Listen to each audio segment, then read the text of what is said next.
you're a heralded drag racer and everything that you contributed to the sport, and you got the Hall of Fame recognition to go along with that. So let's talk about after you did retire from drag racing. Where did you go from there? Well, in 1980, end of 1981, Weisco Piston was 2 towns over from me, close proximity, by maybe let's say 7 miles, okay? And they had made pistons for snowmobiles and motorcycles and outboard motors and stuff, the small motor stuff for years. And they decided they wanted to start a automotive end. So at the end of 1981, they got a hold of me, and I went over there and met with them. And they proposed they want to do this. And I said to them, well, you know, what kind of pay we talking here? I said, first off, I said, I'm not a salesman. I know nothing about it. I said, but I know what I'm talking about. And I'm pretty good authority on pistons after having a top fuel car all those years and what needs to be done and not need to be done. But anyway, we come to a deal, and I said, all right, I said, I'm going to take a withdrawal from the union. And I said, I'm going to keep my book, but we'll try this and see where it goes. And I took a $19,000 a year pay cut that first year. Wow. Just to try it, because I didn't want to sit in a crane the rest of my life. I knew I enjoyed it, but it was cold in the wintertime, and I'm now in my early 40s and mid 40s. And I said, well, let's try this. Well, anyway, it snowballed, and it really got big, and it wanted to lead itself to circle track racing more so than drag racing. Now, drag racing, you got a lot of guys buy parts, but in the smaller classes, they can run the same motor 2-3 years. When you got up to funny car and top fuel, there was already 5 guys making pistons for them. So if you put another slice of that pie, it ain't very big. So it wanted to lead itself toward oval track when we let it. And that was from 82, we started. By 1988, I had 85% of the NASCAR Winston Cup field had Weisco pistons in them. So it just grew and grew and grew. And at that time, they'd been in 82, they'd been in business since 1941, and they had 49 employees. Well, by the time 1990 came around, we had 170 employees, and everything was CNC machines, which they didn't have when I started. Everything was CNC machines. So it just blew up. And every time we'd buy something to make an automotive piston better, it made every other product better. And it was, and I'm very proud to say that we brought a lot of innovations into the automotive industry that all piston manufacturers use today. So it was a great ride. And we got sold to corporate in 1998. And here I was, a guy that didn't have any college education, and I didn't wear 3-piece suits, and I was old, and I made too much money. So it was not going to be long before they let Jim go. So I gave him 6 months notice at the first of 99. But I'd already started building my house down here in North Carolina at that time. So left there and come down here and started my own ripping company. And I ripped 5 different lines until 2010, when I stopped working. And I was 70 years old. So I said, that's enough. Well, so you retire from working, but something else is happening during this period of time too. Steve Gibbs and the NHRA begin the heritage stuff, you know, and the Cackle Fest and all of that, and the California Hot Rod Reunion and Bowling Green. And when did you become involved in all of that? I mean, it's a really cool deal. I was down at Bowling Green this year, and that's the first time I had some NHRA credentials, and it's the first time I was able to ever actually get to that event. And even though the top fuel was, you know, whatever politics were going on there, I'm not going to discuss that, but what an awesome event, you know, and it just incredible. When did you get involved? Well, I started going to Bowling Green. I think it was 1998. I think we were at Columbus, and was it 1998? We were in Columbus with it. and I was still living in Ohio. So I went down to Columbus that year. And then we went to Bowling Green after we were at Bowling Green, then Columbus, and then back to Bowling Green, and stayed in Bowling Green since then. But I started going to all them because, heck, I got to see all the old guys I used to race against, and stuff like that. And then in 2013, the fellow that owns my old Top Fuel car now, he called me and he wanted to restore it and whatever, and wanted to know if I'd build the motors for it and whatever. He had some parts and this and that. So he had a lot of 354 stuff to begin with, and that was the first year that motor was in it. Then he decided he wanted a motor just like I used to race it. So that motor that's in that car right now is not a Cackling motor. That is a race motor. That's got better parts in it than I ever raced in my life. Better valve train, I can tell you that. But that is also a 437-inch motor that's in the car right now. And the clutch and everything is just like I raced it. The reverser, all that stuff is just like it was. And you could, well, only thing you would want to do would be put a spool in it because it got an open rear because they roll around so much easier. But you can put a spool in that thing and take it down the track. It's that good. Is that still the original Woody Gilmore chassis underneath that thing? No, only parts of it are. J. Ed Horton built a new chassis to the Woody specs. Well, now I'll tell you something about what happened to the special edition that most people don't know. I put that up for sale. I pulled the motor and clutch out of it and reverser and that stuff. And I had the bare chassis with the rear end in it. And I had it for sale in National Dragster. I get a call from a guy in Akron, Ohio. And he comes up and looks at it and says, yeah, I want to buy it. I want to buy that in a trailer. I said, okay. Well, this fellow's name was Art Arfons. Oh. Now, I don't know if you remember this or not, the front motor dragster that they put the helicopter turbine in. Yes, I do remember that. They built the funny fenders that went up over there. That's my old special edition car. Really? Now, it didn't handle with that turbine in it because there was no weight in it, and it got upstairs. It wanted to walk around on the rear tires. So what they did with it, they took and cut it off right in front of the motor plate, or in front of the motor mounts in the front of it there, put a straight axle underneath it, put a small block Chevrolet in it, and turned it into a mini tractor puller. For years, Tim Arfons and his kids ran that thing as a mini tractor puller. So when the guy that's got my car now in Richmond, when he said he wanted to do this, I said, well, let me make a phone call and see if I can find anything. So I called Tim Arfons, and Tim says, yeah, there's still some of that stuff laying around down here. So I went down there and got the front end and the front tires, wheels, steering wheel, fuel tank. That was all of that was still sitting up on a shelf in Art's shop. So we bought that stuff from Art, and so there's some original stuff in the car. But as far as the chassis goes, no, Horton duplicated that off of Woody Gilmore prints, and Herm Peterson's car came off of Woody's jig, either one before mine or one after mine, and I can't remember which. Herm went out there with a video camera, took all the body panels off, and measured everything on the car.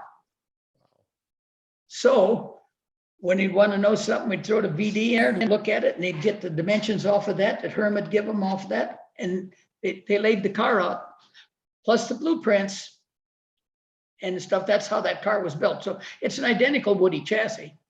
And I said to Penny, I said, when he got it done, I said, well, you guys got it. You got damn near everything right in it. I said, the only thing is, how do you get the can out of this thing, the clutch can, without pulling the motor forward? What do you mean? I said, that had a flip bar in it with the steering on it and stuff. You unbolt it on one side, raise it up, and you could lift the can up out of the top. Well, the next time I saw it, he had that done because he's a damn good welder and fabricator, the guy that owns it. But he had that done, so it's now just like it was. And if you sit in the car, it sits the same way. Yeah. Well, the original body was that's a Tom Hanna body. What were the original panels still there or not? No, Bergsler built this body, but he did a superb job on it. You'd have to have the other car sitting right alongside it to tell the difference. The nose is exactly like Hanna did. I said to Bergsler, I said, can you build a nose to look like that snake's head or whatever it was on the Hannah bodies. He goes, well, you got good pictures of it? And I said, yeah. He said, yeah, I can do it. And he did it. Wow. And I had talked to Hannah, but Hannah was so busy. He said, Jim, it's probably going to take me 2 years to get it on the list.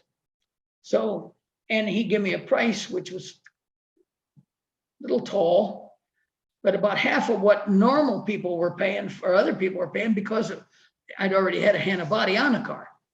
Then I talked to Birchler, and Birchler gave me a price that saved more money yet. So we want you to do it. So, and then I built Penny the 2 motors for it. Like I say, I did all that. And I'd forgot how damn much grinding work it is to a block to make a 3/8 stroker fit in one. And I regretted doing that after I was done. But when I got it done, it was all good. But I spent over a week with a die grinder in my hand, just grinding it and make sure everything fit right and no interference and whatever. Well, you know, that original car, I mean, and I'll go through this again. It was a Woody Gilmore chassis. Mm-hmm. It was a Tom Hannah body. It was Cerny's paint on it. It was Kelly's lettering and all that on it. I mean, this car was just with what we do here with the golden era of drag racing, the names that I just mentioned are it. They are the pinnacle of drag racing. That's what we did with it. I couldn't have gone any better than what I got, you know. And, you know, you had competition out there too, you know, out in the East with Jim and Allison Lee, and they were another one of those teams that had the top of the line stuff. So, I mean, there was some good racing that was going on. Well, you know, you look back, I didn't realize how many different tracks. Somebody asked me if I ever run it, oh gosh, the name slips me now, over in Indiana, just above not Terre Haute. Anyway. US 30? No, it was Southern Indiana, where Richmond is on the border there, just above Richmond, going up. I know where you're talking. I can't think of the name of it either. Muncie. There you go. Muncie. And asked me if I ever raced at Muncie, Indiana. And I said, I don't ever remember racing there. Well, I was going through a scrapbook here a couple of years ago, and I won the race at Muncie. I don't even remember the track, but you know, it's like that. You go to so many races, and they were all stuck out in a pucker brush somewhere, you know, but I was very fortunate to win the amount of races I won. I won the National Dragster Open a couple of times. I won a Turkey Trots a couple of times. Won the IHRA Winter Nationals. Last Canadian American meet the head at Windsor, and a lot of UDRA races I won, and WCS meets.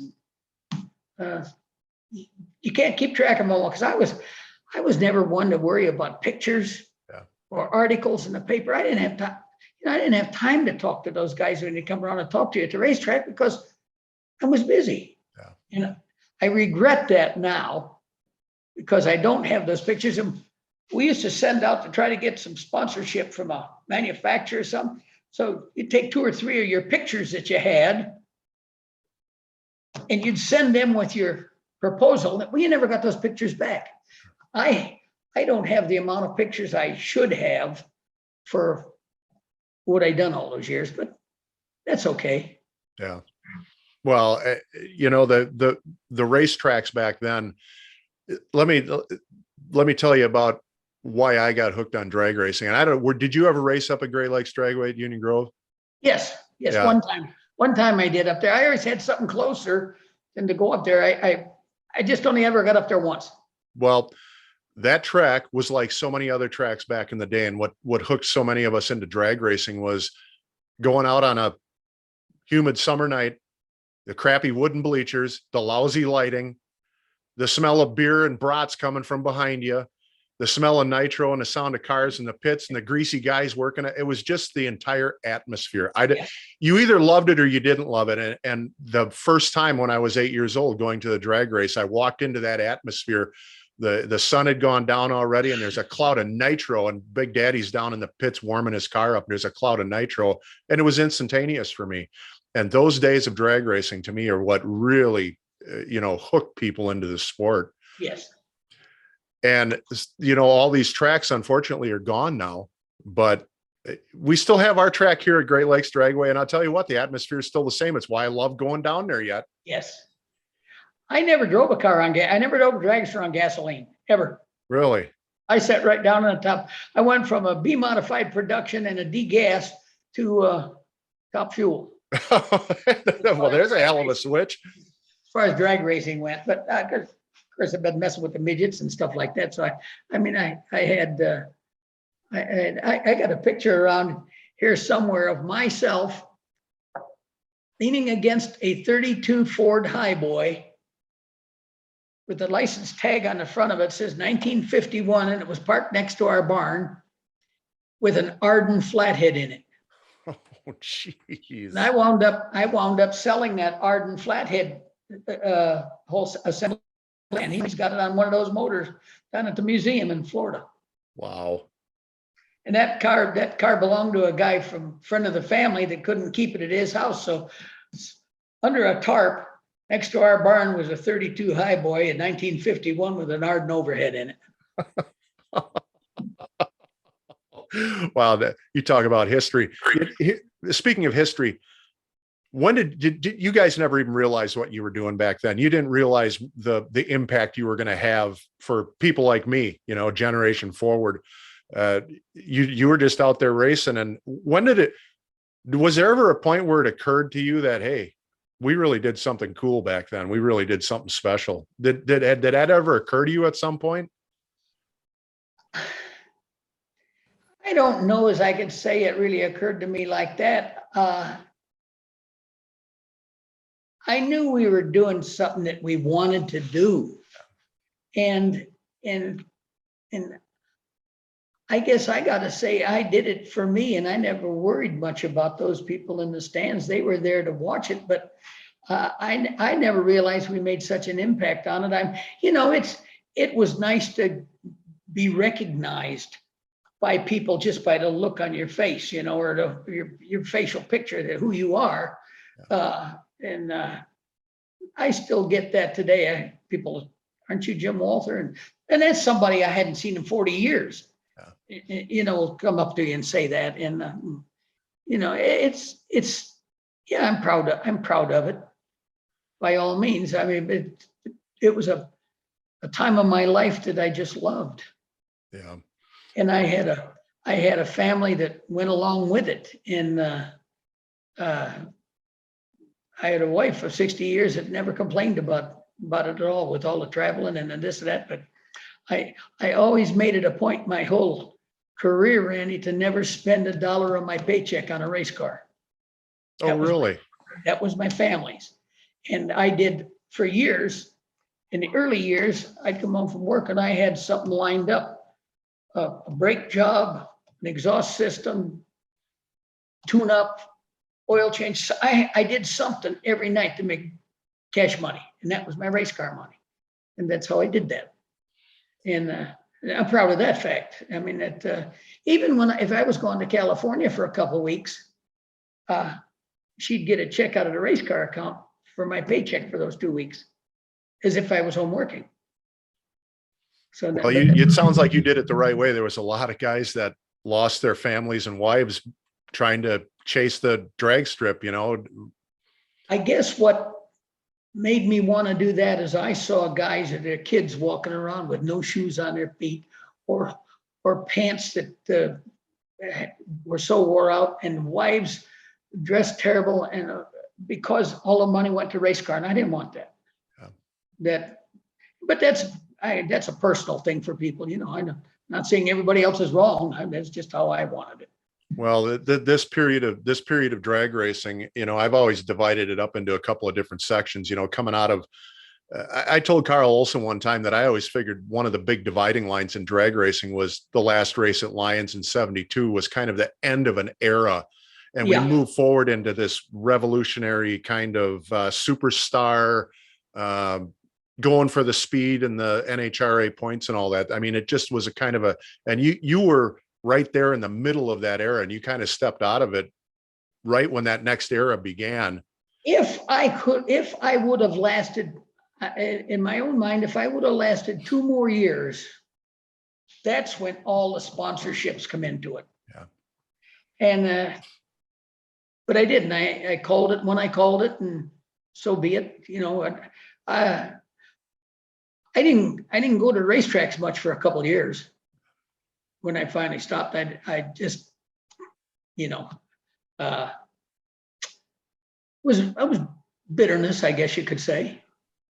Well, it would, you know, there's no doubt about it that the money, when it came in, changed the sport forever, you know. And I talked, you know, I did talk to Steve Gibbs about this whole era of how everything advanced and speeds kept going up and up, and it kept getting more expensive. But and a lot of people nowadays criticize the NHRA for not keeping a handle on it. But hey, let's face it, it was the drivers and the teams. They were just trying to go faster and faster and win the money. And you can't blame the NHRA for how the sport has become.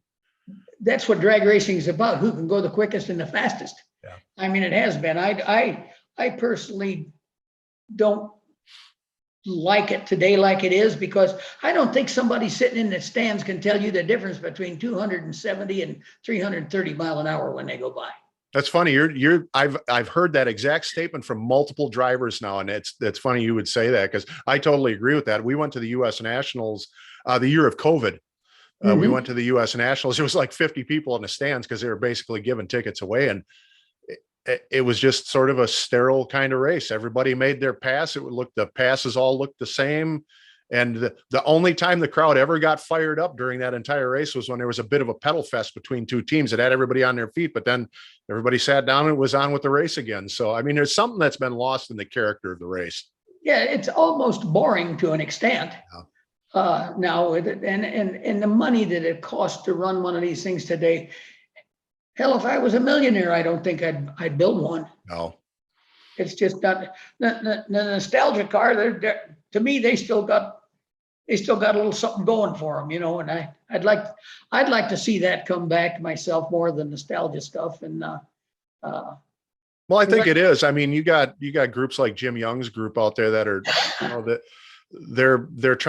they're peeling off a little bit from the NHRA and what they're doing. But I mean, I think the nostalgia thing is actually where the future of this sport is at this point. I really do. I know there's a lot of people who disagree with me on that. Well, yeah, I don't, though, because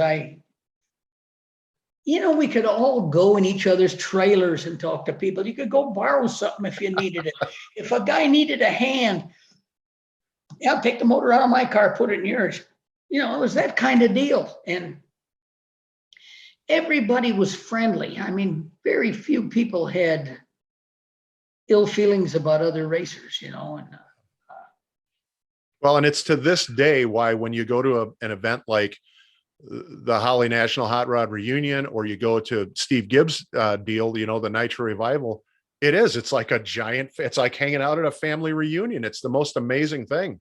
Yeah, I just got a couple tickets the other day from them for it. I don't know whether I'll make it or not, because if it had known it sooner, a couple of guys wanted to go, but they can't go now, where I could, you know, you share expenses when you get out there, because one guy fly out and get your hotel room and stuff, and all on your own, it gets a little heavy in the pocket. So, yeah, well, I went out there last year. It was a little pricey. I'm going again this year. Yeah, well, good for you. Sorry, I missed you at Bowling Green this year. We had intentions to go, but at the last minute, we didn't make it. And I think that's the only one I've missed probably in the last 15 years. Well, I'll be down there again this next year. And we went down there with the intention of being able to chat with Allison Lee and get her on video. And unfortunately she was at home with Jim, and it didn't happen. So, but I've been talking with Bobby, and we're going to try and get a deal like this done with Allison and see if we can't get her to tell her story too. So I'm looking forward to that. But Bowling Green, what an experience. I mean, literally what an experience walking through the pits. No doubt. I always have a good time there, and it's fun, and I like to walk around and see everybody and talk to everybody, and well, I spent quite a bit of time with Smoker 2 years ago. He's a character. Oh yeah, we had some big characters back in those days. Yes, they did. And I mean, you're right about that. I mean, there was no lack of personalities back then, yes. was there? No, it was super. I mean, today it's kind of, how do you even get to one of the guys that's driving today to, you know, how do you know somebody's got a personality or not? You can't get around them. They ain't around. Only time you see them is when they interview them. Yeah. And that's it, you know. And I don't even, I'm so far removed from those guys now. I mean, if I run into one of them, I'll talk to them and tell them who I am. And most of them remember your name, but I don't bother them in their pits and stuff anymore. I just, well, you know, there's only a couple of personalities left, and you know, John Force being one of them, which sometimes he's over the top with his personality, but you know, Ron Capps is a bit of a personality, but I think they all have their own media handlers. It's impossible to get yes. anywhere near these guys Yeah. because they're trying to maintain that NHRA image, I think. And a corporate image that's the sponsor deal that gets them in trouble if they do wrong. So, well, and John Force, you were at the International Drag Racing Hall of Fame this year. That was out of hand. Yes. Wow. I'm glad that I bet, you know, he actually called up Pat Baldus and apologized to her.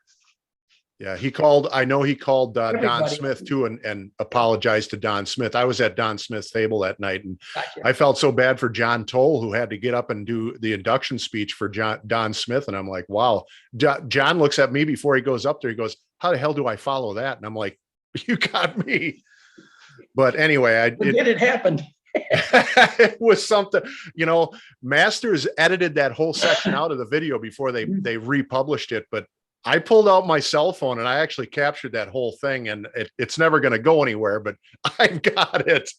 I'm never going to do anything with it. I understand that. So, to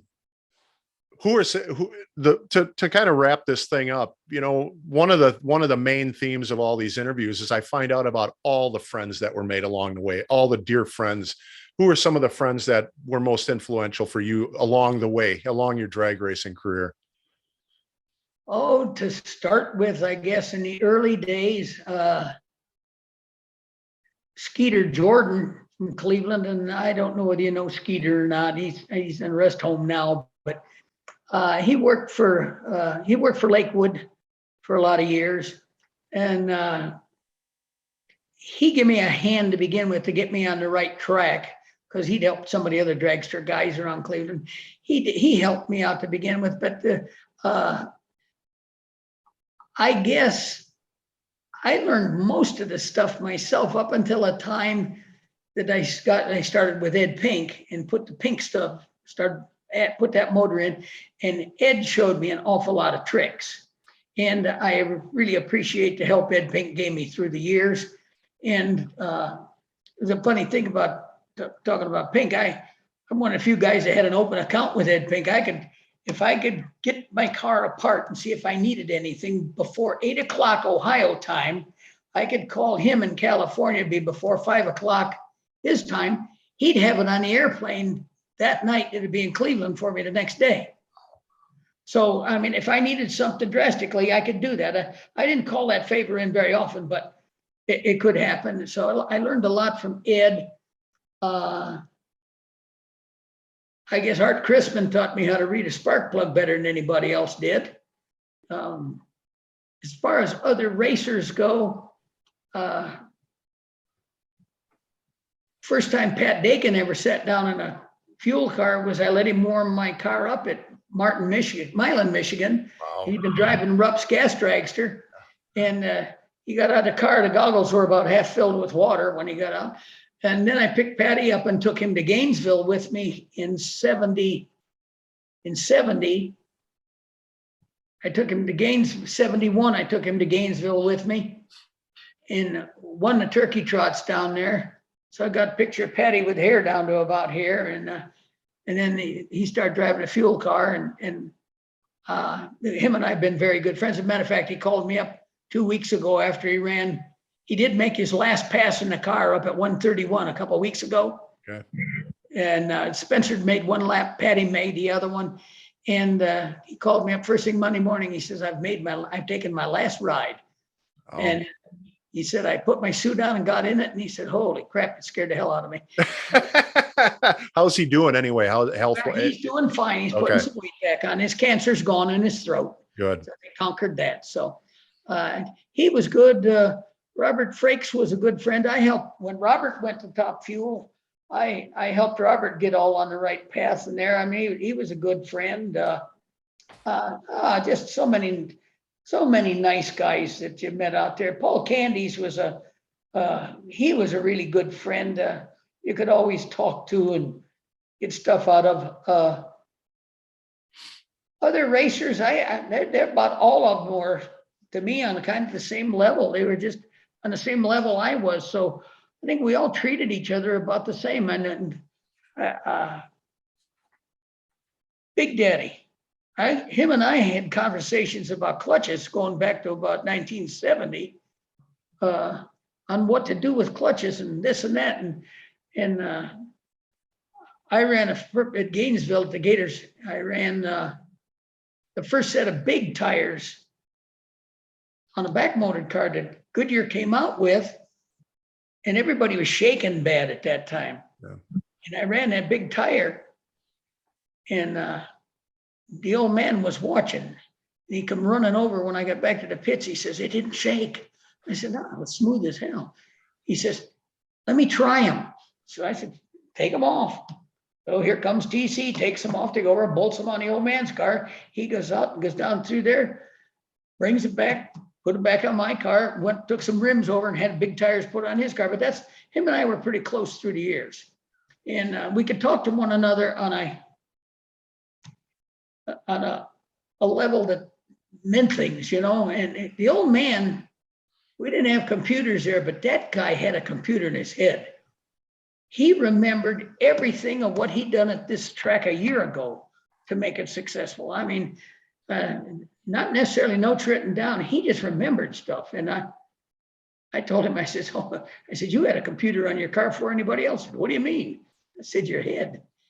But he was that good at it. And I got along good with him. Most everybody, we all got along. You know, it's funny you'd say that about Big Daddy. Kenny Youngblood said to me one time, he goes, you know, there was three kinds of racers. There was guys that wanted to race but weren't very good, didn't have the skills. There were guys who wanted to race who had the skills but didn't really care that much about, you know, the points and the winning. They just wanted to go out there and have a good time and race and maybe get a victory here and there. And then there were guys like Big Daddy who coming in second just sucked and they had to win. Mm-hmm. And, you know, there were a few of them, Snake, you know, guys like that had to win. And it's always the same story with these guys. It was like an obsession for them to be around these cars and to work on them. One guy that I know can't hold a grudge is a Snake. Yeah. 1970, he won the Nationals, and he comes to 71. He's got that brand new wedge-shaped deal that he had, and it rained. We had about a 3-hour delay, and I got him first round. I'm running the Snake. And Eddie Van Horn, his wife, Van Horns were from Michigan. Yep. Eddie's wife comes over with this rubber snake about 2 feet long and gives it to me. So I get out and I put it on one of my parachute packs and tied a knot in it right behind the head. And during that rain, Snake keeps looking over at it, and he'd get out and he'd change the timing, and he changed the percentage, and he changed this and he changed that. And he's in that new wedge-shaped deal, and I'm in a front motor car yet. And I ran away from him. I pulled in the turn off, and he went all the way to the end, got out of the car set, but down behind the tire. They come down, went back to the pits, got the trailer, come down, loaded it up down there, and went out the back gate of Indy. And the next time the Snake talked to me was 1998. Oh, geez. Okay, that is a grudge. Wow. And the car you're talking about, was that red and white, the Woody Yes. Gilmore? Yeah. Yep. They eventually took the wedge shape off of it and turned it into a traditional dragster. Yeah, that was the one. And we were at the PRI show, and I'm standing there, me and the old man are talking, and our Weisco booth was in the corner, and here comes a snake bopping around the corner, and he goes Tampa, because he always called the old man Tampa. Yeah. Excuse me. And he says, Tampa, he says, and he looks and sees me and goes, oh, hi, Jim. I goes, hello, snake. How are you?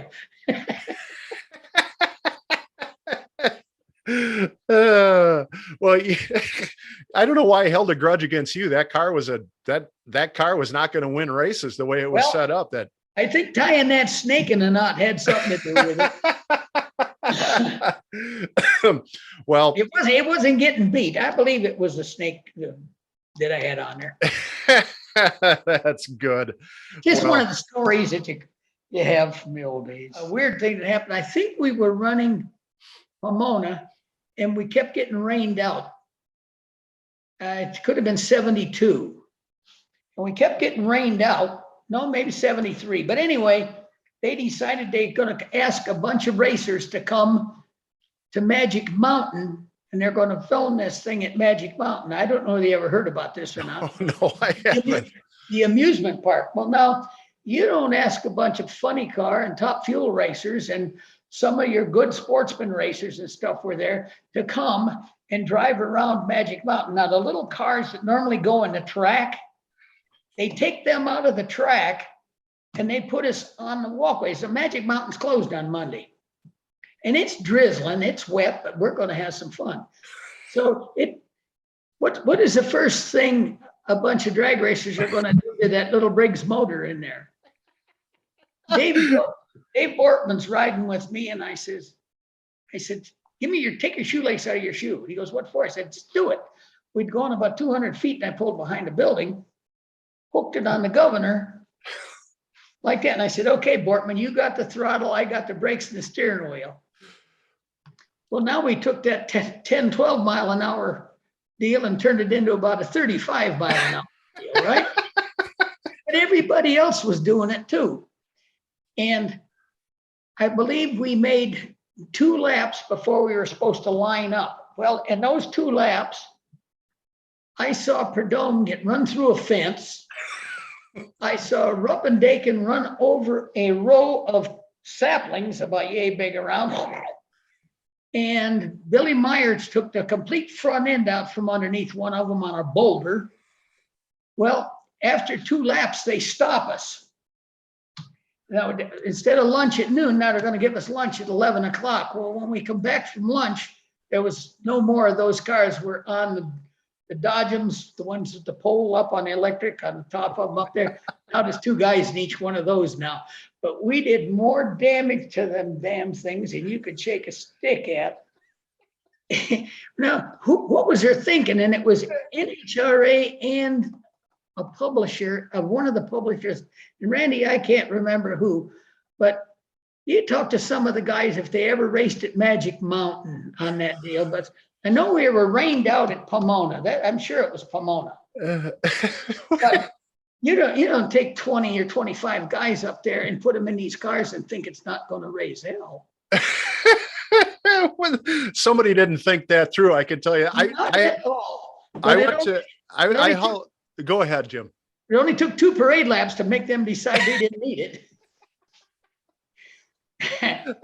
I had the privilege of I used to, as a truck driver, I drove enclosed auto transporter at one point, and I had to haul some cars up in Portland for the American Grand Prix race and to take them downtown on the square. And then we took these guys out to a local amusement park, and it was the same deal. It was a go-kart track. And they wanted to do a PR event out there with these guys. Well, it's the same thing. There was people out in the grass. There was people upside down. I've never seen anything like it. Hello. Open wheel cars, and they're running into you. It's unbelievable. Somebody didn't think that through. That's right. And well, that's what it was at Magic Mountain. Yeah. It's, the stories in drag racing and the personalities that were in drag racing at that time. It's what made all this so much fun. Just the people you just named, Snake and Billy Meyer and you and who was, it's just amazing, the personalities. Oh, Ivo, he was always a character. Oh yeah. I've heard of his pranks. Yeah. And well, Tarzan's pranks were better than Ivo's. I mean, Tarzan just, Oh, one time Ivo pulled in, he had poison ivy all over him, so he's riding naked in the Eldorado with a sheet over him because he's got calamine lotion all over him. They pull in the gas station, Tarzan gets out of the car and yanks the sheet off of him. How he's sitting there naked. Wow. I heard down at US 30 that Ivo and Bobby Woods would literally pull the engines out of their cars at night at the Holiday Inn and bring them in and put them on the bed and work on them in the hotel. Well, I've seen it. I've seen them in the rooms, but I've never seen one laying on a bed, but I've seen the bathtub used as a parts cleaner, and I've seen blocks laying on the floor and cylinder heads laying there and stuff. When it was, we had no light outside, you had to go inside where you had some light.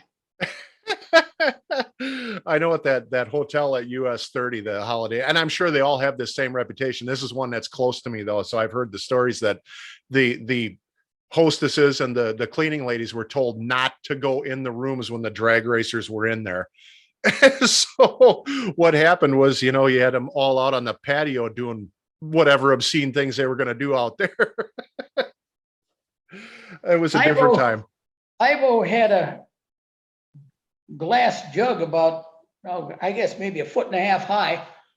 When we had to have motel room keys always, he kept every motel room key he could. And this thing was full of motel room keys from all over the country. Jeez.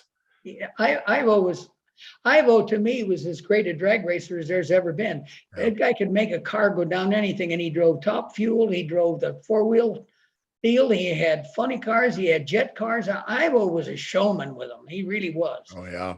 I watched Ivo came up here to Great Lakes Dragway. He used to come up here in the 80s with that black jet car with the police light on top of it. He always put on a show. Ivo was great. He'd always smiling. Well, he lived in Cleveland for a while, so I used to stop by his place there and stuff. And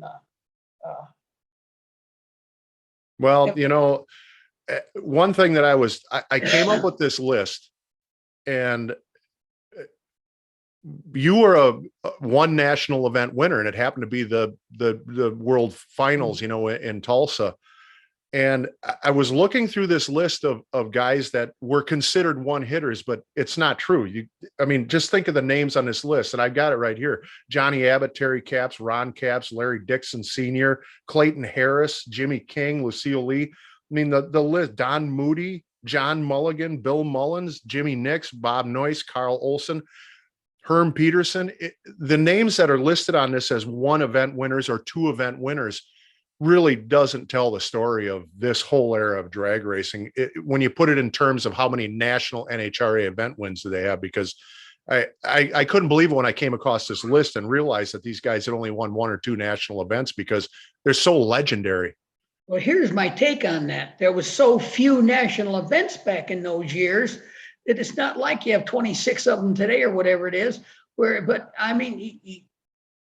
In those other races I mentioned earlier that were preludes to more national events, like the Turkey Trots and the National Dragster Open and stuff, that they turned, all of those became national events, you could say, Yeah. And if you go back into how many of them were won, I won the Turkey Trots twice and the National Dragster Open twice and the Canadian American meet, that type of thing. And I won IHRA national events, and but as far as NHRA goes, yes, I only won the one. And what gets me more than anything else, Randy, that I've had guys come up to me, well, when you won it, you only had to win one event. I said, well, okay, let's back up a minute here. That's true, but I played by the rules. Yeah. You had to run so many WCS meets. You had to run one out of your division. You had to have enough points. Then you had to be invited. Yeah. And half were from the West and half were from the East. Now, when I won the World Finals that day, I had some pretty big hitters. I had Ed Rennick, Raymond Beadle, Prentice Cunningham's car, James Warren and Warren Coburn and Miller car. Danny Reitzel out of Texas, and Reitzel as tough as they come, and Clayton Harris. Now that wasn't five easy guys. No. So I mean, that's the way it goes, you know, and but that's how the rules were. So I said, you know, don't tell me you only had to win one event. You had to go and win this other stuff to get enough points to be invited. And there's no doubt about it that the races in this era, it was like a fist fight on a track. I mean, everybody was good. Everybody was running this. It was just, it was, and the qualifying rounds, and it was just a whole different game back then. You know, it wasn't so much as money as knowledge. Yeah. On how to get down those tracks. Yeah. Because you could have all the money in the world. If you couldn't make it go, you didn't win. You know, and that's one of those things that I learned from, you know, Jerry Newman here, a friend of mine, that him and Doc Holliday, when they were out there, they had run some of these crappy tracks, you know, no prep tracks, and they knew how to get down the track. I'm looking at a picture here of the special edition. It looks like you in the seat, and I don't know what this I can't tell what racetrack this is at. And I don't see a year on this. It looks like somewhere in the 2010, 2012, 2015. It looks like you're on a return road. You're not even suited up. You're just sitting in the car. I don't know when this picture came from, but boy, that engine in this picture, wow, that thing is a beauty. You know, I raced that car 3 years, and at the end of 3 years, that paint job on that car didn't have a mark or a scratch in the damn thing after 3 years. Oh. The bottom of the body panels, where on some of the return roads or shutdowns, it might bounce and scraped a little bit, but never had a dent in it. I mean, it was superb. I assume you've seen the picture, the one that I have up here, the U.S. Nationals 1969 picture, that low angle picture of you. Yeah, that is what an incredible picture. That is an awesome. Oh, that was when they paraded us all down the track in '69. There's a video of that actually out that Steve Evans narrates on. Oh, really? I'll have to see if I can track that down. Well, let's just kind of finish this up then. I just wanted to make sure we got a last few words in here. So, I mean, you don't, the car that was restored, you do not own that car, correct? No, I do not. A fellow named Penny Flamia owns it from Richmond, Virginia. And does that thing get taken out to any of the reunions anymore, or is it? Oh, yeah. He, in fact, he's been to 3 Good Guys show with it this year. He's been more stuff on the East Coast because the price of diesel fuel and everything went up. That's why he didn't come to Bowling Green this year. Okay. I'd have gone for sure if he was going to have the car there, but when he didn't go and we had other things come up, that's why we backed out of it at the last minute. But well, you know, even though I didn't get a chance to see you or Allison Lee or the people that I really wanted to see when I was down there, I got a hell of an opportunity. And I don't know if you saw the video I put together of the 4 original starting line crew guys. Mm-hmm. I caught them walking through the pits with their ugly ass pink shirts on from 1978, and I put some Staying Alive Bee Gees music to it. It was just hilarious. It was one of those priceless moments of all 4 of them together. So I got a real education I could have never gotten otherwise, sitting in their hotel room at night after the event. So the stories that most of them I can't repeat, of course. Yes. Well, Mike got a heck of an education, I can tell you that. I've often asked him, I said, how the hell did you survive those days? You came out of it in one piece. And well, you know, he was a young kid when he showed up. I don't know how old he was, maybe 12. I don't know. Something like that. That's about 13. I think 13. He told me he was 13 when, I mean, there's a picture of Mike Couch starting Big Daddy Don Garlitz at the Gator Nationals when he was 15 years old. Yes. That's crazy.